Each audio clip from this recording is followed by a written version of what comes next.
Today we're going to be looking at the third sermon based on Isaiah chapter 40, beginning at verse 28. Isaiah 40 and beginning at verse 28. Why do you say, O Jacob, and speak, O Israel, my way is hidden from the Lord, and my just claim is passed over by my God?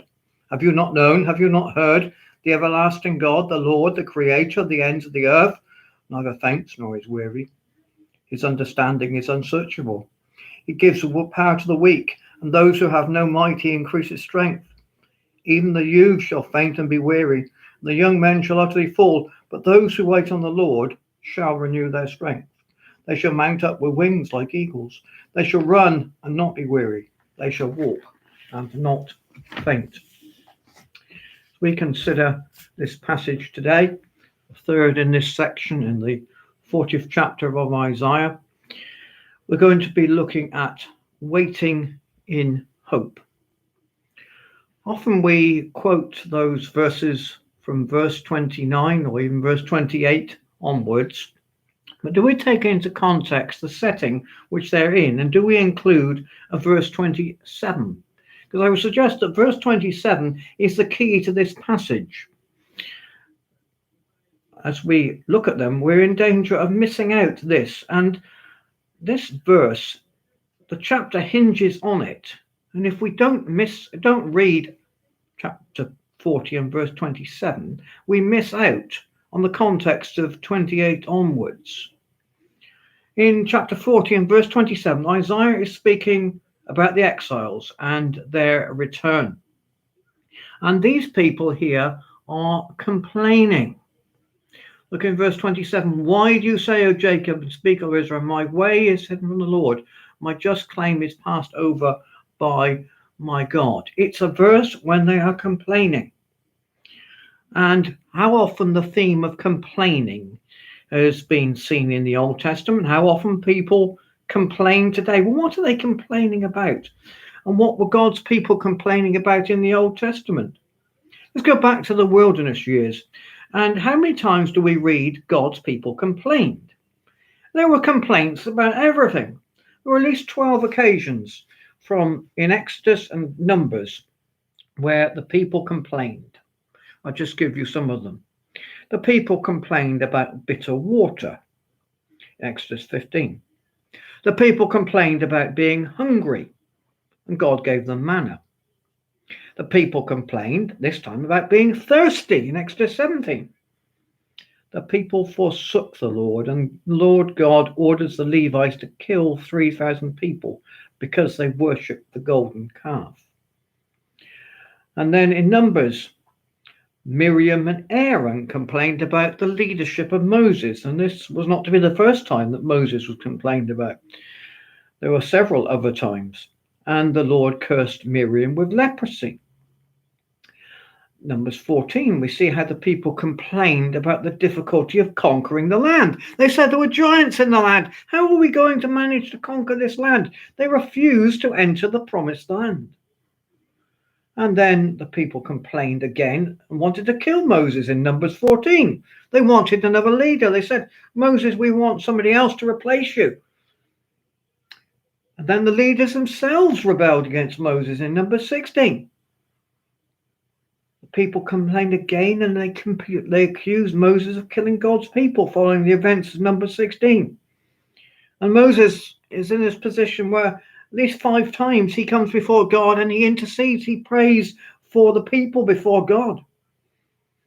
The people contend with Moses again because there's no water. This time Moses shows his human face and gets angry with the people in Numbers 20.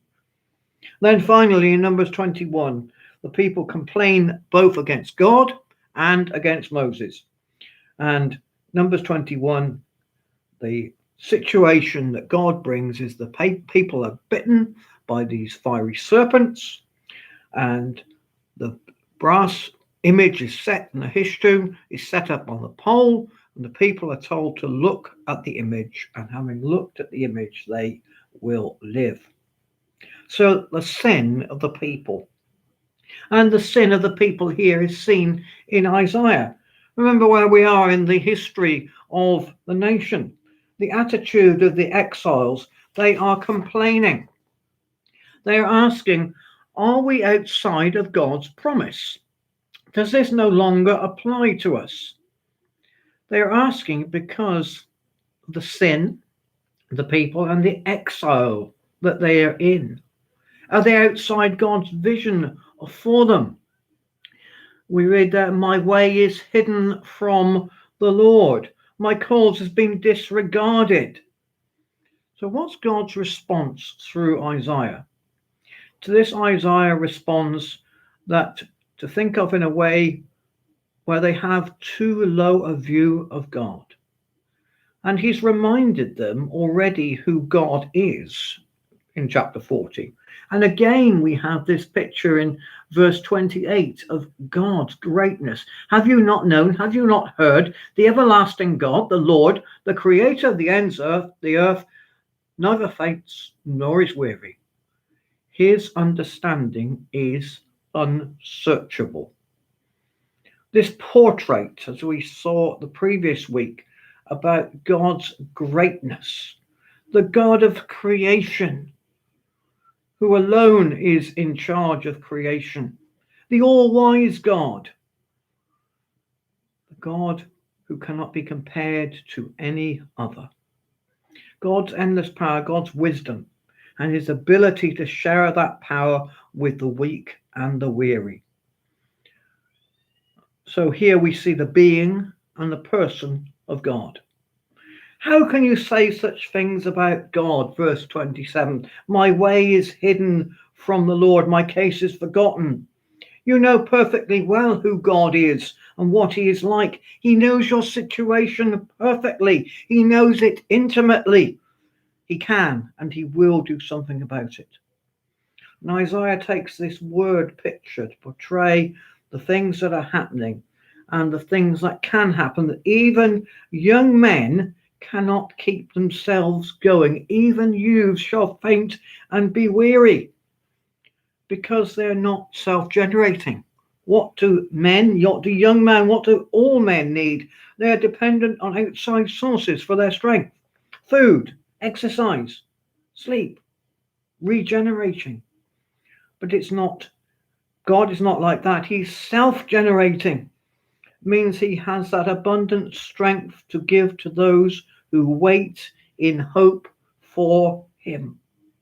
And so we come back to the theme of trust. The concept of trust here has previously appeared to us in the book of Isaiah. I will put my trust in the Lord. So we're directed here to wait on the Lord, to hope in the Lord, and both imply trust and patience. I was watching a YouTube clip of a man driving up to a level crossing, and it's one of those half barrier crossings, and he sits in his car, the barrier is down, and you can imagine him almost twiddling his thumbs, getting more and more impatient. There's no sign of any train coming, yet he's held up by this barrier and the flashing lights.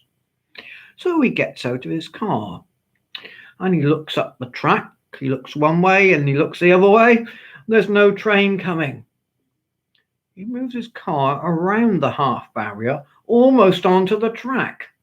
There's still no train coming. He inches forward, almost onto the line, so that the front of the car is on the line. Then a train comes, hits his car, and the engine flies in all directions. Yes, he survived the carnage, but he was a man with no patience.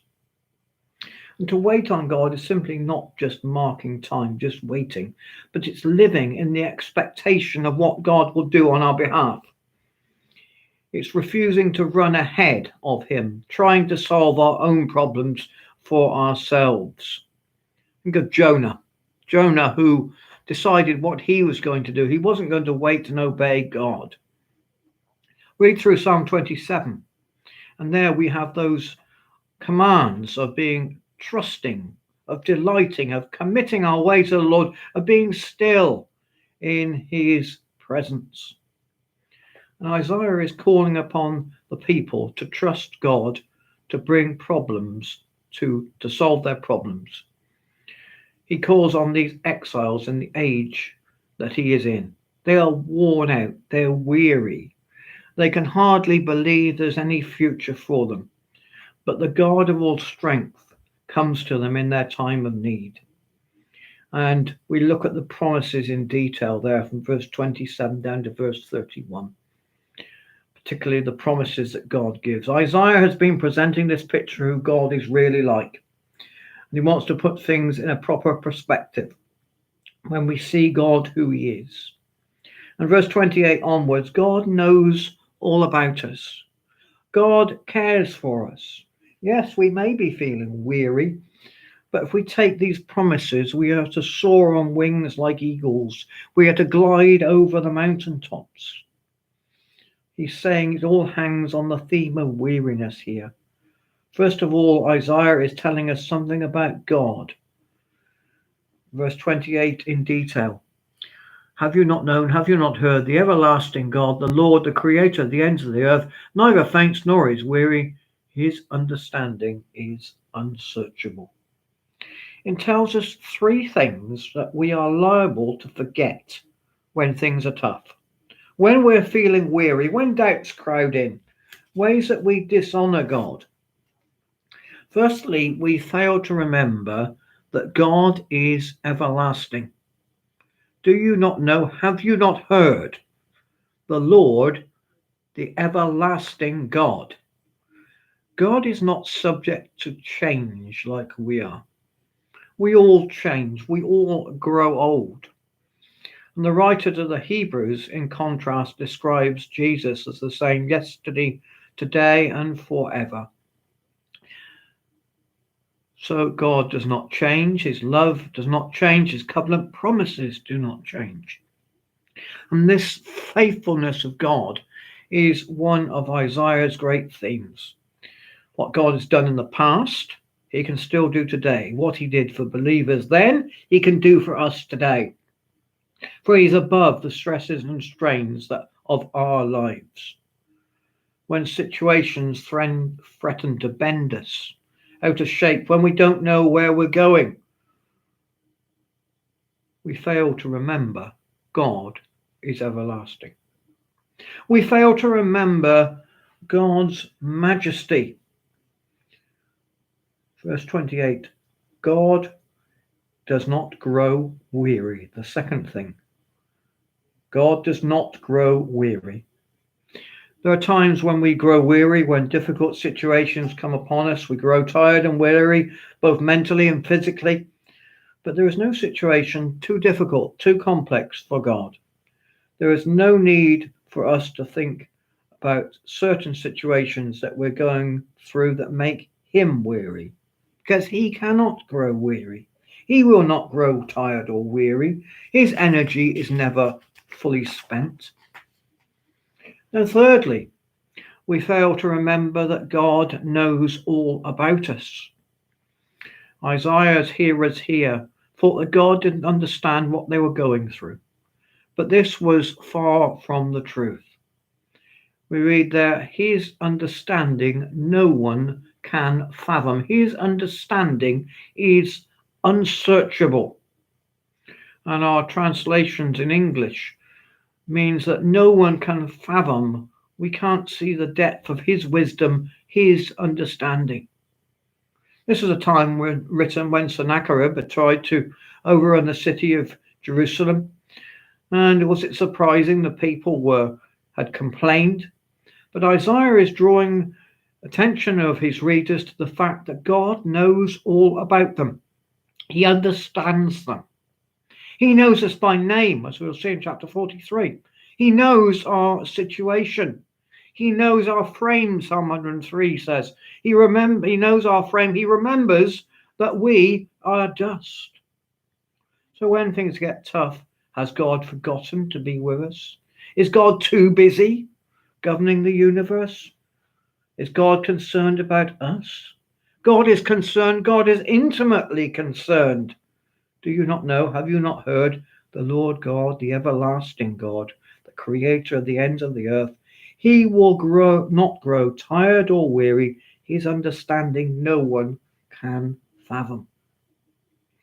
Then secondly, verses 29 to 31, we see waiting on God. Yes, we have the malady there, forgetting God, but the remedy is also given to us here to look on God, to wait on God. The prescription for the depression has been given, the assurance.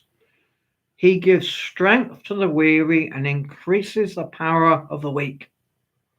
So what is the secret of those who trust in the Lord? It's in verse 31. Those who are weary, those who are cast down, are to hope in the Lord. Those who are to wait on the Lord. That word hope and wait is the same word there. And the word he uses, it does not translate into English well, but it's one of his favorite words. He uses it a number of times in the book of Isaiah. Remember when we were in chapter 25 and we saw about the shroud of death, how God had defeated death. Isaiah 25:9, surely this is our God, we trusted in him and he has saved us. And that word trusted is the same here, which can be used for hope or trust. In chapter 30, God is pictured longing to bless us.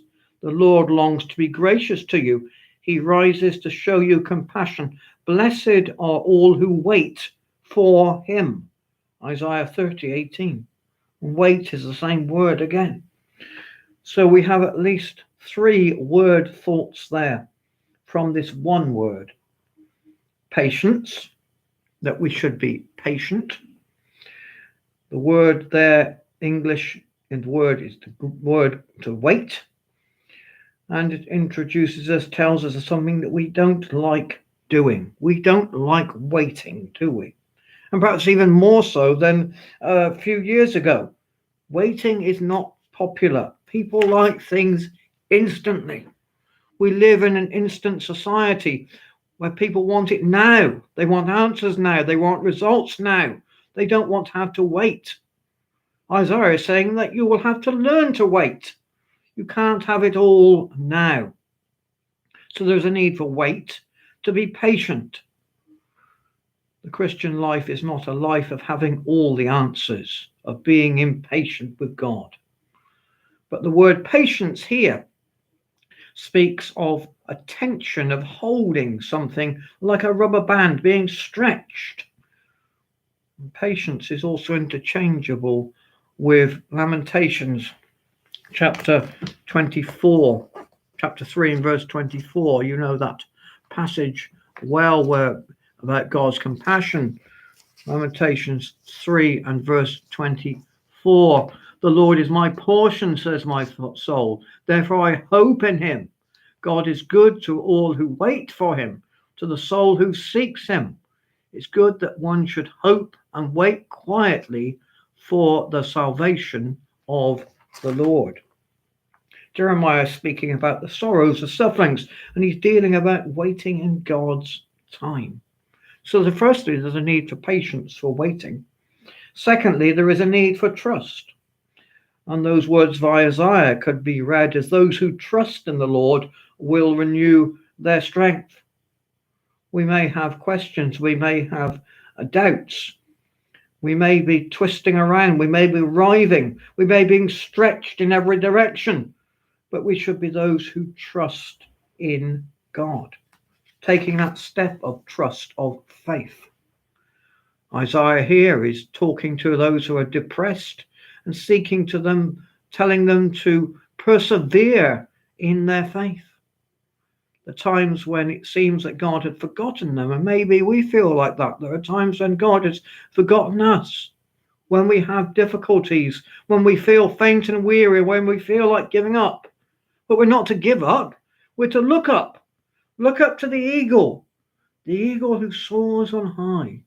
We wait, we hope, we trust, we soar to a higher plane. Notice age has got nothing to do with it. Young and old both face trials. So there we are to keep on going, trusting, looking, hoping in the Lord, who will enable us to soar when we're in a crisis. And in the New Testament, we have that picture of the marathon. A number of New Testament writers, particularly Paul, use this illustration of a race, the picture of a Christian life, a long distance race like a marathon, which was popular in the Roman Empire. Now, if you know anything about distance running, runners talk about that time when they reach the wall, a point in the race when every cell in your body is telling you to give up. You can't go any further. Even youths grow tired and weary, and young men stumble and fall. But the Christian life is that marathon, and we are supported. The feeble arms and the weak knees we have, but we are supported because at that point in the race, the runner, when he reaches that wall, that barrier, he must resolve to keep on going. They must fix their eyes on the finishing line. It's a call for perseverance. And Isaiah's message here is for those who are running that race. When we feel faint and weary, then we must resolve to keep on going, to fix our eyes on the finishing line. Lift up your eyes and look. Yes, it's being stretched. There's that great tension. But we are to keep on waiting, trusting, hoping. And hope we should be expectant of. Those who hope in the Lord shall renew their strength. We've seen these last 2 points of being stretched to being under tension, but we're to look forward, to be expectant of what God will do one day, even if he doesn't do it straight away. We are to wait on the Lord.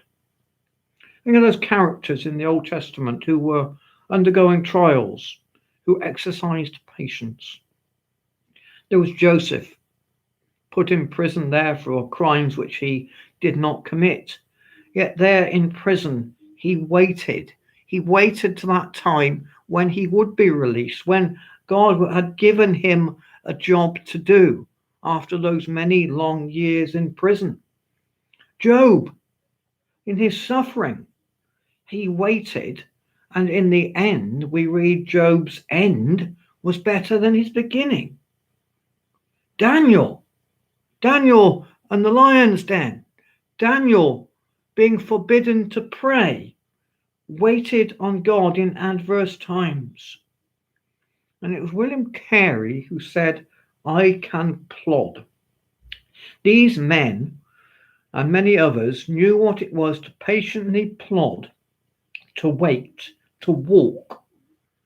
And Isaiah is seeking to encourage those who are low to look to the future day, to look beyond the exile of the Babylonians, times when strength would be gone, when there would be weariness and fainting, because Christians should be people of hope. The best is yet to be. And so we should throw off everything that hinders and the sin that so easily entangles, and run with perseverance the race marked out for us. Let us fix our eyes on Jesus, the author, the perfecter of our faith, Hebrews chapter 12, 1-2. So Isaiah in this chapter has taught to take us high, to see who God is, to see his glory, his majesty, his power, to wait on him, to trust in him, and he will bring it to pass. There's the renewing, the changing, the taking off of our weakness and the putting on of his strength. Spurgeon says concerning those everlasting arms, Deuteronomy, it's implied a promise of strength for each day, grace for each need, and power for each duty. And further, when death comes, the promise shall still hold good. When we stand in the midst of Jordan, we shall be able to say with David, I will fear no evil, for thou art with me. We shall descend into the grave, but we shall go no lower, for the eternal arms prevent our further fall. All through life and at its close, we shall be upheld by the everlasting arms. arms that neither flag nor lose their strength, for the everlasting God faints not, neither is weary.